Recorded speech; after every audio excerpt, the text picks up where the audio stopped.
Evening and welcome to Nuclear New York's monthly meeting and presentation series. My name is Scott Sikora and I serve as co-executive director of Nuclear New York. Thank you all for joining us tonight.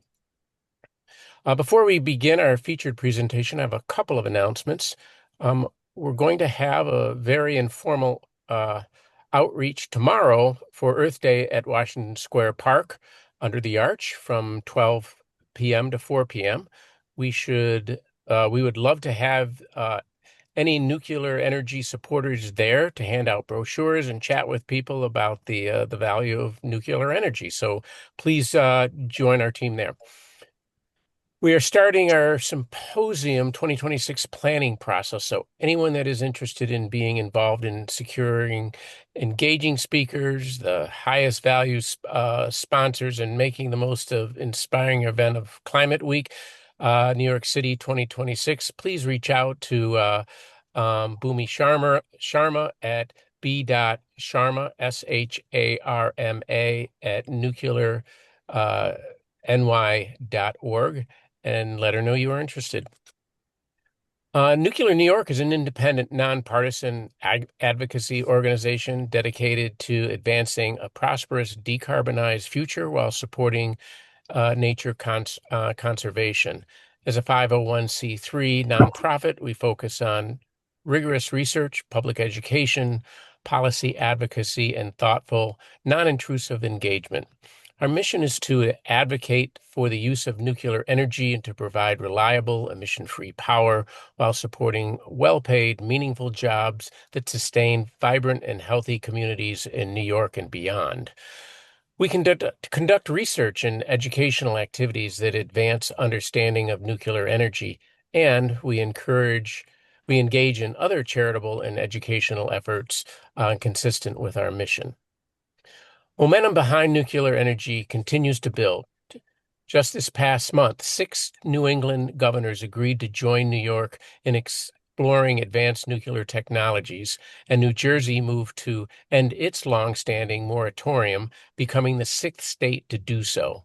Even as some voices, such as the recent Times Union op-ed by Robert Howarth and Senator Kevin Parker's proposed 2-year moratorium, urge caution, the broader regional trend is clear. Across the Northeast, and especially here in New York, the conversation has shifted from whether to pursue nuclear to how to deploy it effectively. New York's 2025 energy plan underscores this shift. Economic growth and competitiveness are now central priorities, with electricity demand projected to increase by approximately 24% by 2040, driven by new commercial and industrial loads, as well as widespread electrification of transportation and buildings. For the first time, the plan includes nuclear energy in its modeling and finds that it makes achieving the state's 2040 clean energy targets both easier and more cost-effective. Governor Hochul has directed NYPA to develop at least 1 gigawatt of advanced nuclear capacity upstate within a broader 8.4 gigawatt nuclear reliability platform, including 5 gigawatts of new nuclear capacity. This message is clear. Reliable, scalable energy will be essential to enabling New York's economic growth. Tonight, we will explore what that means in practice with 2 individuals helping to turn that vision into reality. We are honored to welcome Randy Wolken and Bill Brower from MACNY, the Manufacturers Association of Central New York. Randy serves as president and CEO of MACNY, and Bill is director of public policy and community impacts. Just before Bill and Zandy join, I'd love to talk a little bit about this graph over here. In 2022, Nuclear New York actually published its policy brief called Bright Future, a more reliable and responsible climate plan for New York. And in it, we looked at this figure, which is from the Climate Action Council's draft scoping plan. Now, buried in the state's modeling plan was an assumption that New York's per capita gross state product would grow at just 0 point per year through 2050, which is less than half the state's historic rate of 1.9%. In the report, we asked whether Albany had actually chosen degrowth as its energy policy or whether a renewables only grid had made prosperity unlikely in the model. 3 years later, New York's 2025 State Energy Plan has economic growth and competitiveness as one of its five driving commitments. Annual electricity demand is projected to increase by 24% by 2040, primarily driven by large new commercial and industrial loads and widespread electrification of transportation and buildings. The energy plan also models nuclear energy for the first time, saying it would make meeting the 2040 clean energy target easier and less expensive. Governor Hochul has since directed NIPA to build at least 1 gigawatt of advanced nuclear capacity and a target and set an 8.4 gigawatt nuclear reliability backbone target. That's 5 gigawatts of additional nuclear capacity than we have now. The state has effectively stated that the need for energy will enable economic growth. Um, we could be at the precipice of the next American industrial renaissance, but it's not going to build itself. So today we have two leaders driving that change in New York. We are honored to host Randy Wolken and Bill Brower of MACNY, which is the Manufacturers Association of Central New York. Randy is the president and CEO of MACNY, like Scott mentioned, and Bill is MACNY's director of public policy and community targets. So I will let them take over now. A little bit more about MACNY and our mission. We are the state's largest regional trade association with members in 26 different upstate counties, to include 350 of those, 200,000 in our membership base. All of them obviously focused on having reliable, affordable, and the highest quality energy possible. We do both advocacy, training, workforce development, as well as other events. We do about 200 events a year, so I like to joke where events are us. We do a lot of those services, and we've done so over 113 years of our existence. As a part of our effort, we also coordinate and facilitate the Manufacturers Alliance of New York State. You'll see the sort of the distribution of our partners across the state of New York, essentially a group of organizations, smaller, typical regional manufacturers, to include also the Brooklyn Chamber and the largest chamber in New York State, that really run what we call the Manufacturers Alliance. So we have a statewide advocacy approach, and one of them obviously focused on energy.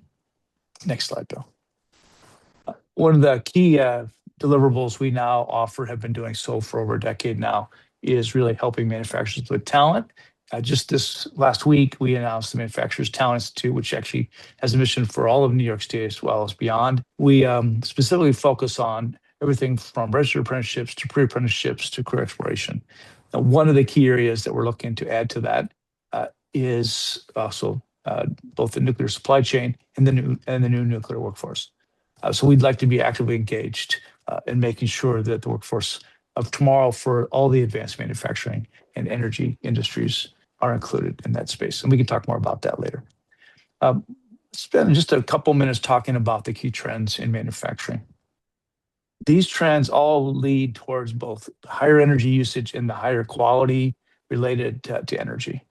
Smart factories are not a thing of the future, they actually exist.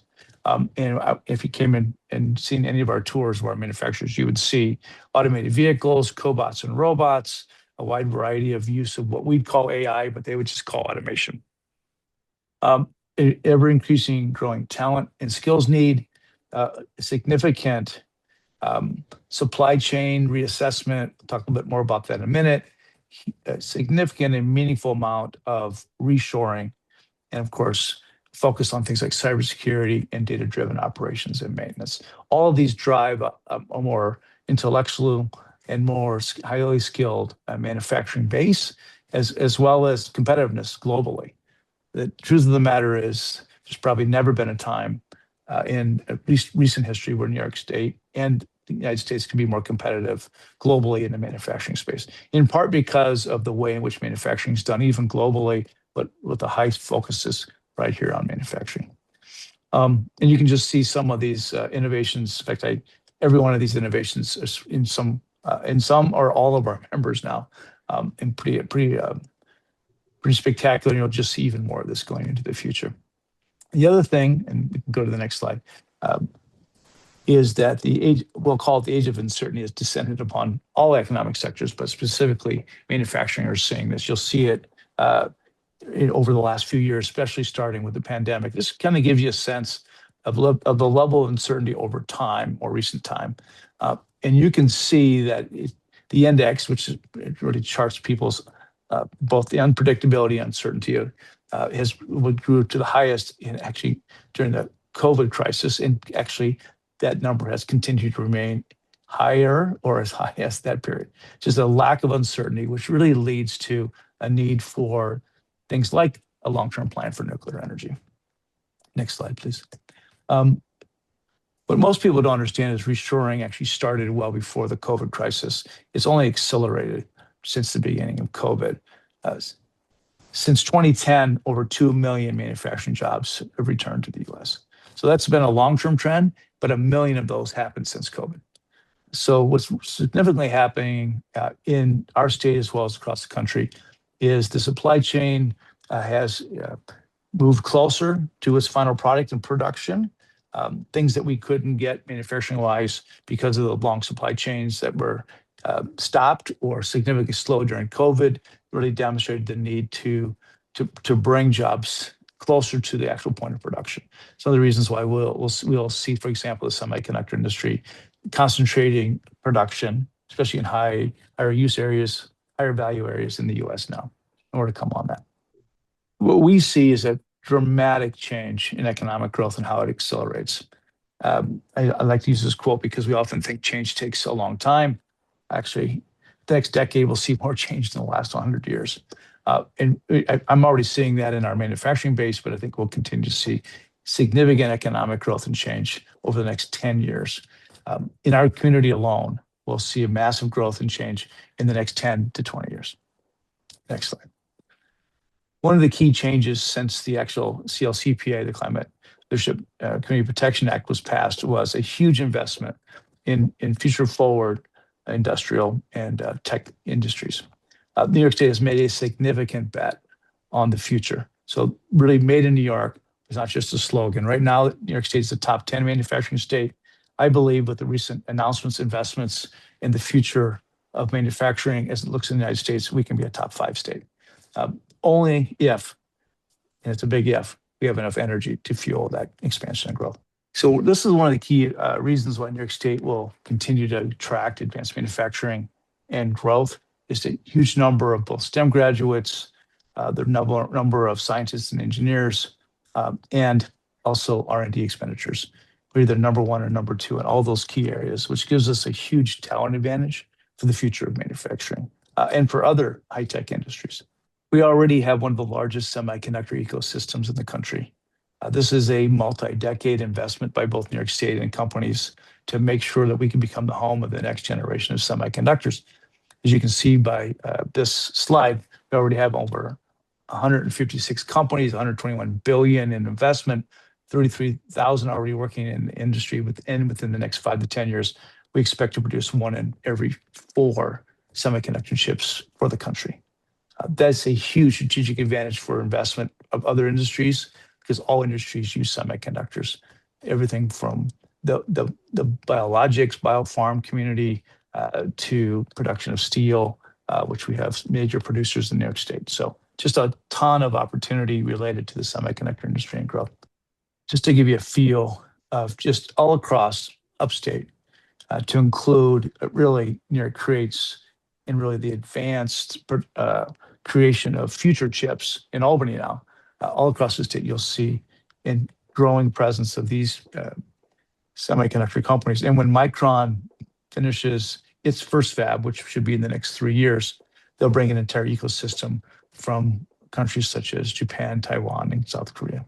Now, what are the top needs of these manufacturers? I just showed you semiconductors. I could have showed you biologics, could have showed you defense or aerospace as well, huge concentrations. They need really these 5 things: the right individuals with the right skill sets, energy being usually the second most important issue, water. We happen to have and be situated near one of the largest freshwater sources in the world.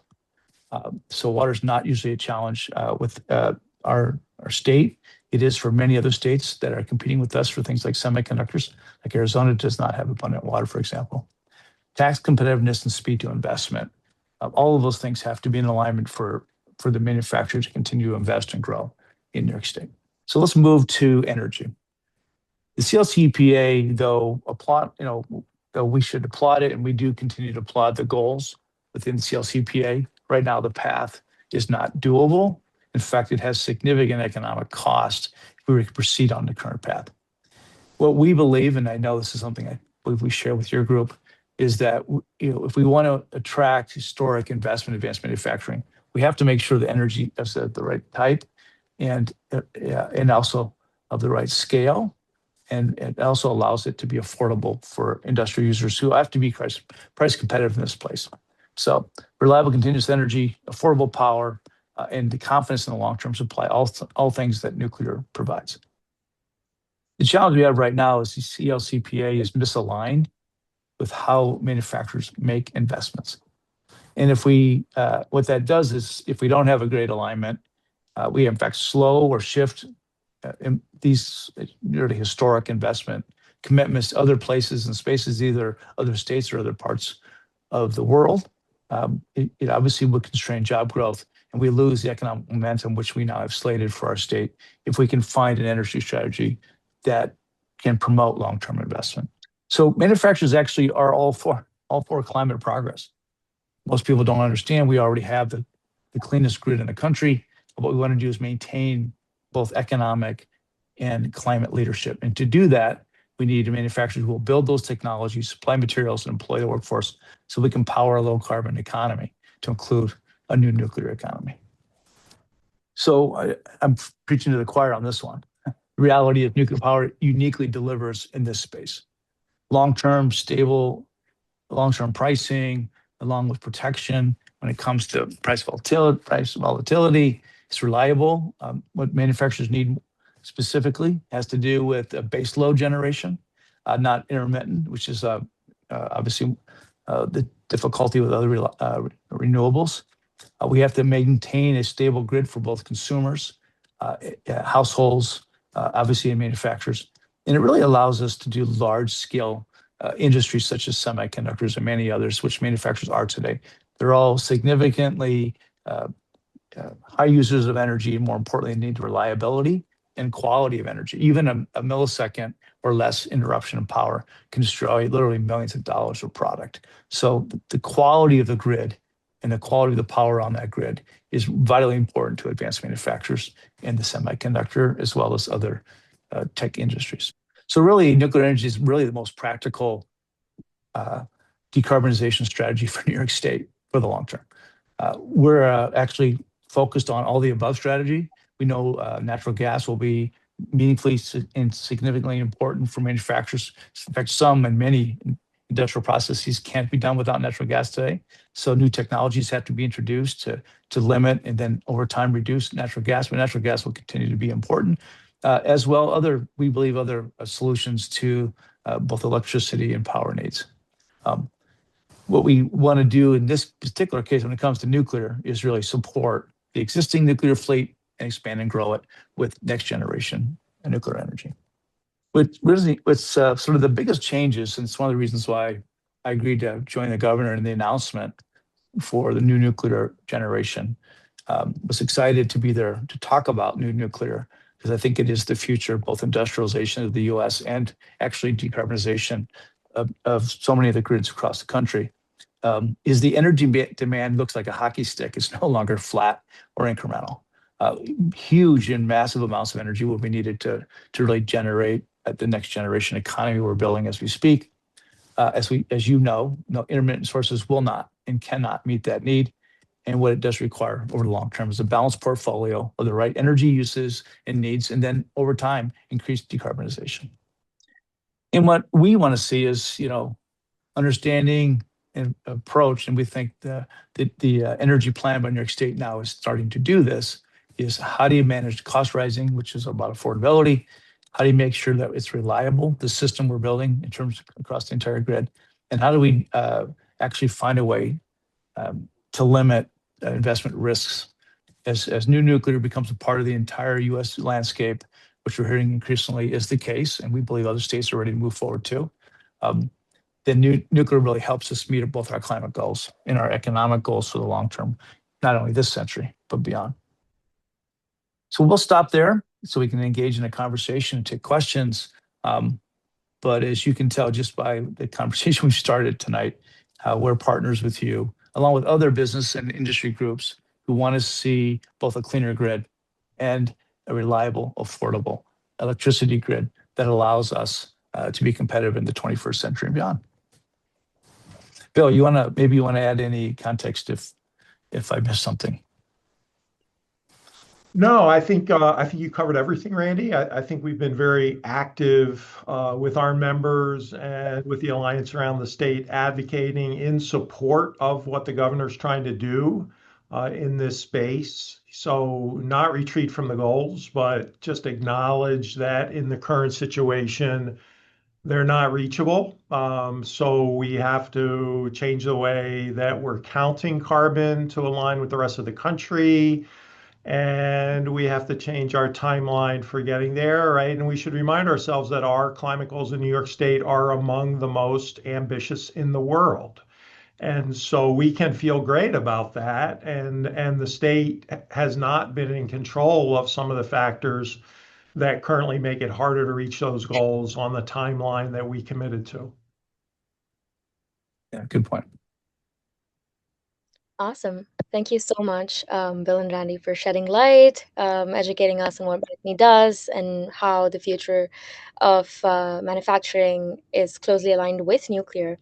I'd love to start us off with some questions, but at this point, if the audience wants to start thinking about questions or dropping them in the chat, please feel free to do so. But I have my own itch to scratch in many ways, so I would love to ask some questions to you. Randy, I want to start with you. I mean, you've done a great job in establishing and highlighting the need for nuclear in manufacturing. But I do want to, I'm curious about how you deal with some of the criticisms. Some of the biggest criticism against maybe HOCO's nuclear plants is that it will send utility bills that are already unaffordable, sending these bills skyrocketing, and that nuclear won't come online for another decade or so. How do you respond to this? Well, clearly, the new nuclear investment is a long-term strategy. It does take a time and effort to bring on these facilities, but we need to play the long game when it comes to energy, not just try to get incremental improvements in the short term. And without it, we won't get the decarbonization goals that we're trying to achieve as a state. I do think that we're all expecting both the federal and New York State to play a part in investing in new nuclear as a long-term strategy, because this is clearly a strategy. These nuclear facilities last decades upon decades. So it's clearly going to take that kind of investments. Just look at the investment in New York State's made in the semiconductor industry. They put $14 billion into an attraction strategy. We need to put the same kind of heft, as well as the federal government, focused on a heft and a lift related to new nuclear. You've probably already heard they're talking about, SMRs at military facilities. I know Fort Drum's in the running. So you're going to see a wide variety of deployments, I believe, of new nuclear throughout the country, and we want to be in that conversation. But the only way to do that is to make a commitment for New York State to start the process. So that's why I think the governor has got out front on this, actually ahead of many other governors in many other states, saying we want to be the home of abundant energy. If you have an abundance of energy, you'll have economic growth, and not just incremental. You'll have an abundant economic growth. It's the number one question asked by expanding industry partners already in the state and those who want to come here. And so I don't think it's a question of do you have to do nuclear? I think every state that has significant economic futures will be involved in figuring out how to move forward. We have an industry already here, which gives us an advantage. We also have a close partner in Ontario that actually is very good at this as well. I visited their SMR and the next generation of nuclear generation that they're building right now. So I think the industry will get better and better at this. The cost will come down because they'll build more than one. I actually think the state strategy should immediately be to commission multiple facilities. Don't start with one. Start with multiple facilities because the costs come down by the numbers. So I do think the cost will come down dramatically as well, especially as the federal government now focuses on it. I love that answer. It is a long-term strategy at the end of the day, and economic prosperity is closely tied to where the energy is. I'd love to ask Bill next about more on the legislative side, and I think this somehow alludes to one of the questions in the chat that's already been put down. But we know since the announcements, various announcements in the last year, that many Democratic state legislators remain lukewarm on Hochul's nuclear agenda, and a few might even be openly hostile. I would love to know from you, from a messaging perspective, what kind of message delivered by whom actually would move a skeptical legislator downstate? And is that different from the kind of messaging that you would use from somebody that already hosts nuclear infrastructure? Yeah, I think that the folks who might be opposing new nuclear, or who might be against what the governor is trying to do in the way of climate and energy, would also be strongly for affordability. And so when you take those two issues together, if energy prices continue to increase as a result of an unwillingness to acknowledge the reality of the current situation, I don't know how you can uh, protect your constituents from increasing prices. And it's not just increasing prices in energy, right? As energy prices go up, the cost of food is going to go up. The cost of delivering people's food is going to go up. I think that, then you risk manufacturers and other businesses making really big decisions to not remain in New York State or not come to New York State. So we talk a lot about Micron, which is coming to Syracuse. There's a whole supply chain that will come with Micron. If that supply chain can't rely on affordable, consistent energy, it's 80 miles to Pennsylvania, right? So they locate in Northeast Pennsylvania, and the effect on the climate is worse because then they're running trucks up and down Route 81 to get their products to Micron, right? So some of this is about just logic and rationality. I mean, how do you achieve both those really important goals, um, affordability and a clean environment? I don't think anyone is arguing that we don't want to achieve them. I think it's the timing, and then when you have an administration in Washington that's changing things when it comes to green energy and the investment in green energy, that makes it that much difficult on a state like New York that's committed to these really aggressive goals. Yeah, excellent. Um, I'd love to also ask about, and maybe Randy, you can take this up, about the CLCPA. We've already talked about it. MACNY publicly mentions that in its current form, the CLCPA will lead to higher energy costs. And for the record, CLCPA is the New York Climate Act. I'm sure most people on this call might know. But you mentioned that in its current form, the act will lead to higher energy costs for households, businesses, and manufacturers that rely on natural gas. You've talked a little bit about how it might affect the manufacturing industry, but I would love to know from you, what would you change about it in a way that supports the industry? Yes, what we're advocating for is a more reasonable timeline for achievement of decarbonization. Those goals were set in 2019, well before the significant and massive need of new energy. And also, we've seen the reliability of the grid be challenged. People want the lights to come on, they want to have heat for their homes. So there's a lot of changes since 2019. I think we just need to acknowledge that. Even the supporters of the bill that actually passed it in 2019 said they were both aspirational and aggressive. So the reality is, I I think what we need to do is keep the goals about change the timelines and be more realistic about timing.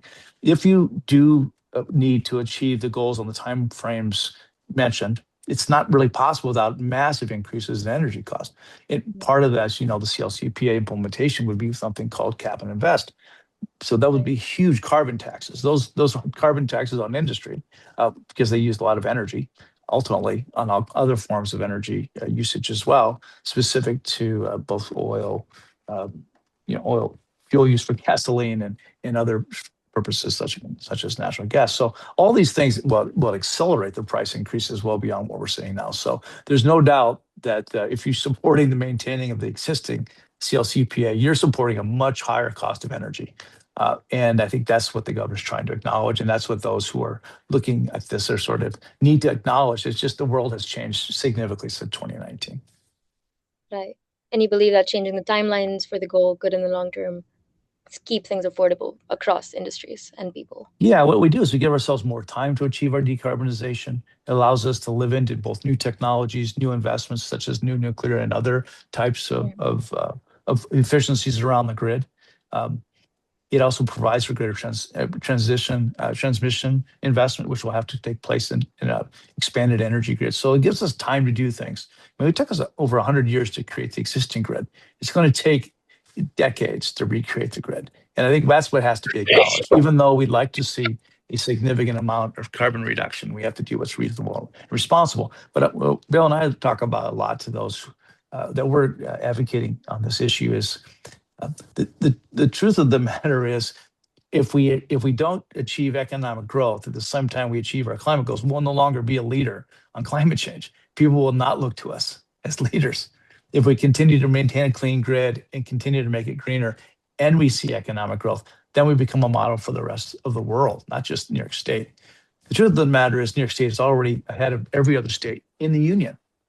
In Right. fact, California, which is number 10, is 2 to 3 times dirtier in terms of its carbon count. So the truth of the matter is we are already so far ahead that we can actually literally have a responsible economic growth and decarbonization plan. We just need to be more realistic given the times.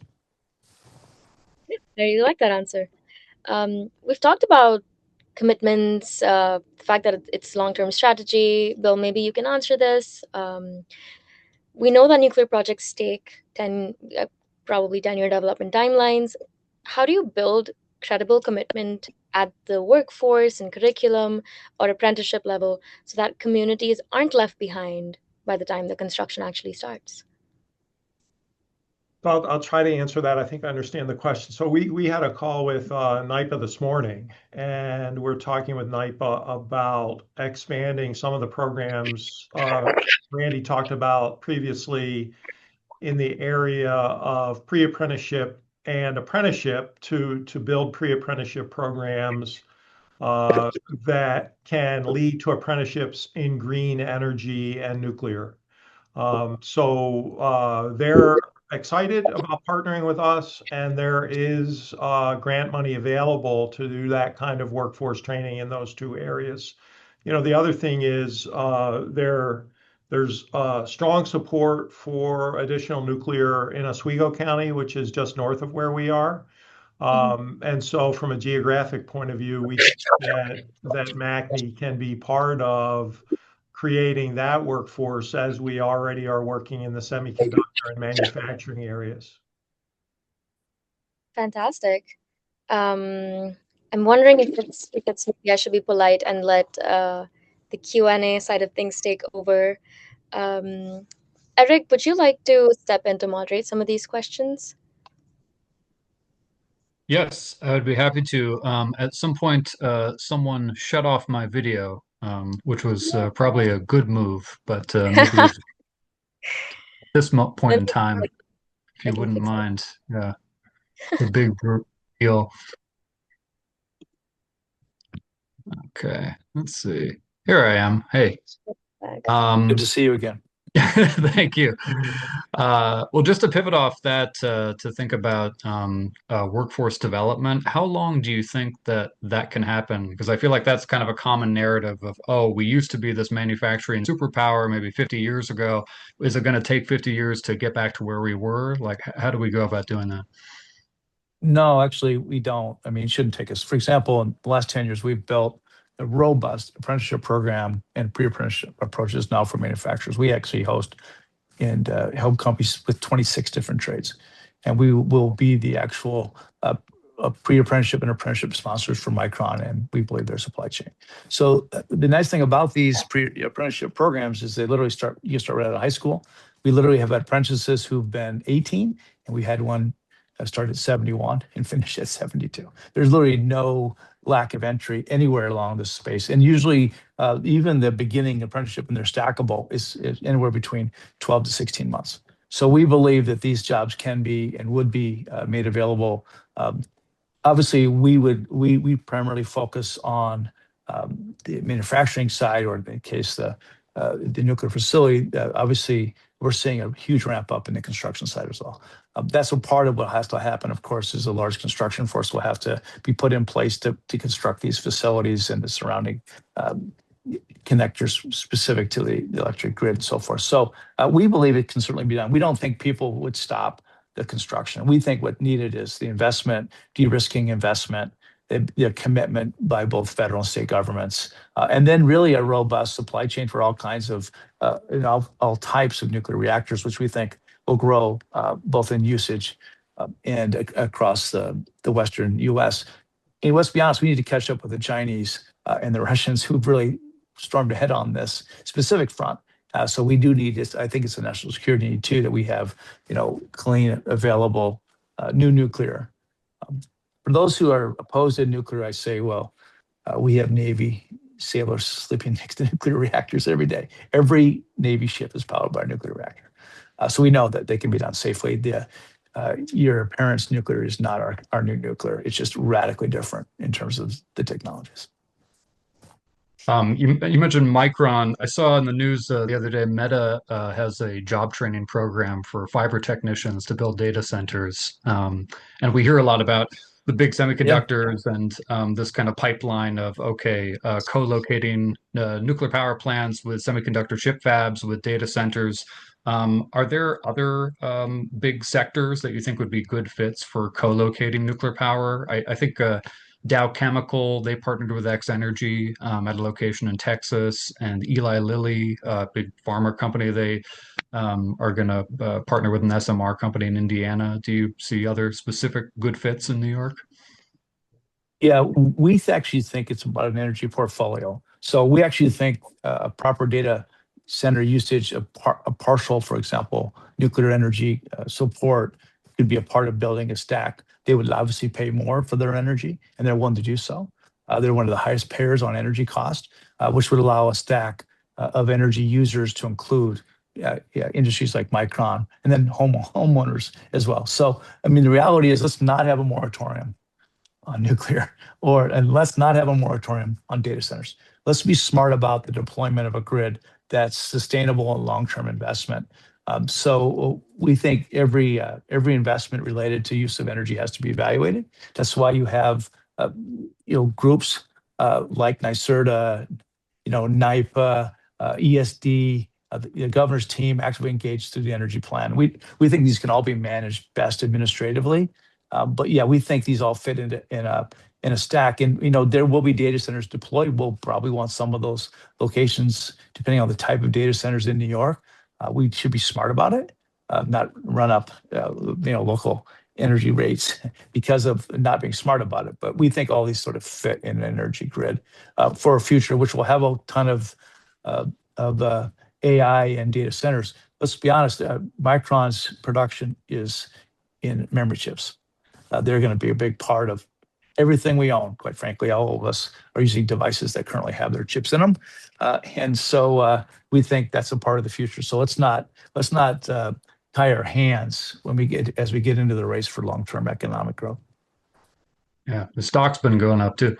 It has. You, Yeah. Buy you some, I mentioned guess. you mentioned China and Russia and other countries, and China is obviously the leader in building nuclear reactors as well as most other manufacturing. Are there lessons to learn from Asia, if not from China, maybe from South Korea, or thinking maybe in the past in the West, in France, or in the US in the 1950s and 60s, kind of our golden era of churning out reactors?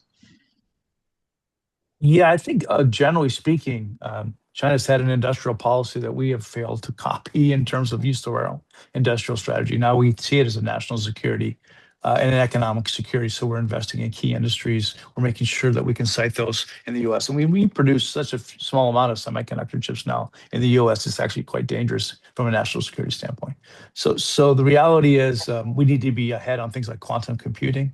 We need to be ahead on all these advanced manufacturing sectors because these companies no longer go to low cost labor spaces. Even China is no longer low cost. As that's changed in terms of both availability of things like engineering and even individuals. I mean, they're the fastest deployer of robots in the world. Now, why would you do that with so many people? Because they're of their aging population. The truth of the matter is, if they don't have robots, they can't keep their economy running for the future. You're going to see a lot more deployment of all kinds of technology in our factories as well as we continue to produce at high levels. So, yeah, this is an economic um, competition for will industry be in the 21st century and beyond. So, and energy will drive a large part of that, along with good, I'll call it industrial uh, development, industrial investment policies. We had a couple questions from the chat, and so if anybody has any more questions, please put them in the chat. I'll try to get to as many as we can.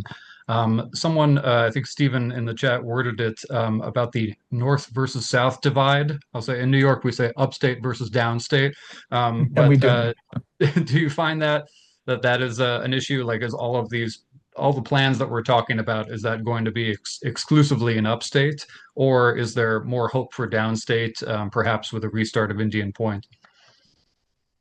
I do think downstate will also see a push because right now it's energy supplies coming out of places like Pennsylvania. So it's actually when Indian Point no longer provided power, its supply chain got less environmentally friendly, more and more carbon. And so, and part of the plan was we were going to import energy from like Canada. That's probably not going to happen, especially in times we need it, because they'll be using the energy for their own industrial and economic policies. So I really do think we need to flip our thinking to be a net energy exporter, if it's possible, or at least supply all of our needs related to what's in the boundaries. We should not plan on importing energy from other places because I don't think it's going to be available. Those were ideas and thoughts that preceded the current economic growth investment related to use of energy. So I do think that we need to make these investments that include transmission as well. Again, all these things are required. I actually think I'd love to see us have an industrial policy for New York where we're producing everything that related to both the electric grid and the nuclear power facilities. I do think that we can be a net exporter of both technologies and opportunity. We just have the brain power, the know-how to make things. It's one reason why Micron and so many are coming upstate. There may not be as much awareness downstate how valuable an industrial policy specific to ag business and manufacturing is. Most people don't realize, probably don't yet, or maybe they should, but we're the fifth largest dairy state. There's a reason why Chobani's building a $2 billion facility in upstate New York, actually, 45 minutes down the road from here. So we literally should be the powerhouse we once were when we were called the Empire State when it comes to both food production, so I'll call agribusiness and industrial. And we literally, other states are in the northeast now and north are really working on this, Midwest. They're going to be investing. I know Michigan's investing in nuclear as well as others. They know the energy is the future of industry. So we need to rethink how we look at energy. There used to be a desire not really to cause energy to get more expensive, so people use less of it. How about we change our energy mix, and then we produce as much as we can? That's a better economic strategy for the 21st century. Sounds good to me. Chobani, that's the yogurt company? Yes. Yep. Yeah, they have already have a significant East Coast facility in upstate. They have one in Idaho. and now they want to build the largest one, actually, in the Utica, Rome area. Oh, wow. We have a question about reliability, and I guess this is specifically for data centers using AI. I've heard of five nines technology. You need it on 99.999% of the time. Kate asks, can you expand on why even a millisecond disruption in electric supply is so problematic? Why is it important to manufacturing to have extremely steady electric supply? Yeah, when you're producing semiconductors, you literally have hundreds of millions of dollars worth of equipment, sometimes billions of dollars worth of equipment that have to run 24/7 nonstop without any interruption. That's true of a lot of advanced manufacturing products. So if you're producing semiconductor chips, there can be no lapses in quality. So that's why these companies will need that kind of high quality generation. If your lights go off in your house, you probably wait 5 minutes and everything comes back on and things are just fine. A 5 minute outage at an advanced manufacturer is catastrophic. It's just the way the equipment operates because they're all high tech. If some point, I'd love to have some of you come visit some of our manufacturers. You can see end to end computerization, high tech machinery, and actually being run by data checked and manned by individuals. But these are all high tech facilities.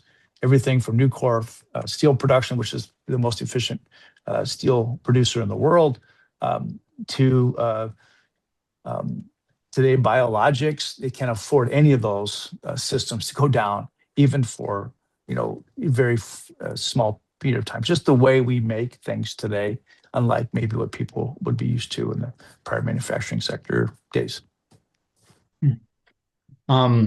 We, as nuclear advocates, we encounter, all kinds of arguments against nuclear, and so we're pretty at ease with dealing with questions about the waste and, safety and all that sort of stuff. We think that's pretty simple, but I think probably the strongest criticism has been a history, at least in, rich Western countries in recent years, of cost overruns and time overruns with building these very high capex projects, and that probably could extend to manufacturing in general.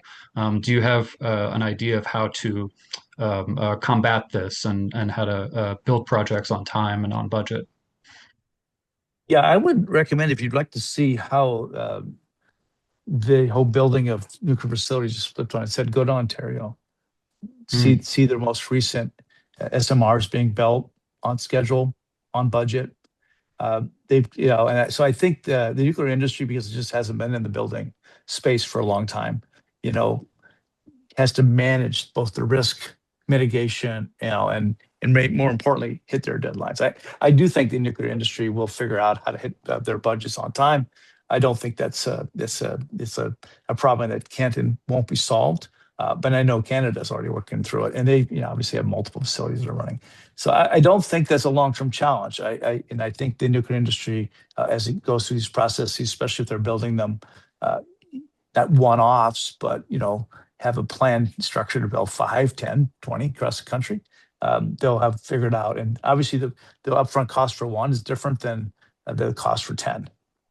And I think that's where we're heading. We're heading to multiple builds simultaneously, workforces across the country that actually build these facilities on time and on budget, and also finding the right management tools. So I took a short trip from Syracuse up to the Toronto area, had a chance to see the actual production and be briefed on it. It's well worth those who'd like to see it. You can even have someone do this for you, just to tell you how they've kept those projects on target and on budget. So I don't think that's built into the nuclear industry for the future. So we're approaching time. Let's see. Let me just see if there's another one. Well, here I'll ask if you could wave a magic wand and, let's say, change one aspect of legal regulatory framework in New York. If you could pass a law or repeal a law or something like that, is there something in mind, or maybe not? Well, we've already heard we'd like to change the CLCPA. I think that's pretty That's not necessarily an easy thing to do. I'd encourage all of you to talk to your legislators about making sure we have a reasonable path to actually decarbonization. But the thing that I would like to change, and this is what Washington has to help us, we have to move much more quickly uh, to permit nuclear facility, both construction and deployment. We have to get good at doing that. That's something that the federal administration has to do differently.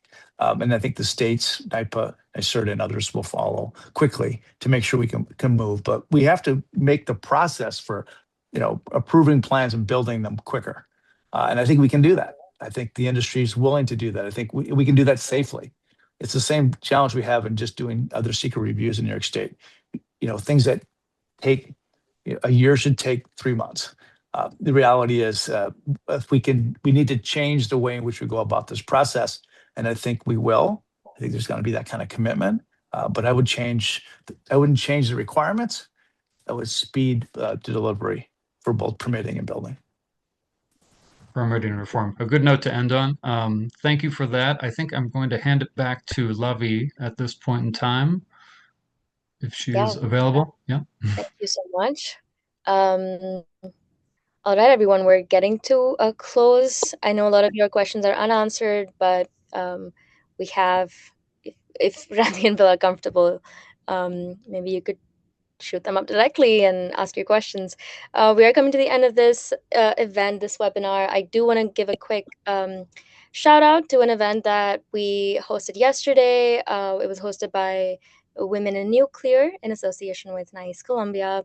And we had a documentary screening. It was well attended. Some of you folks were there. And we had a panel discussion with a lot of women on nuclear and the trends and growing industries.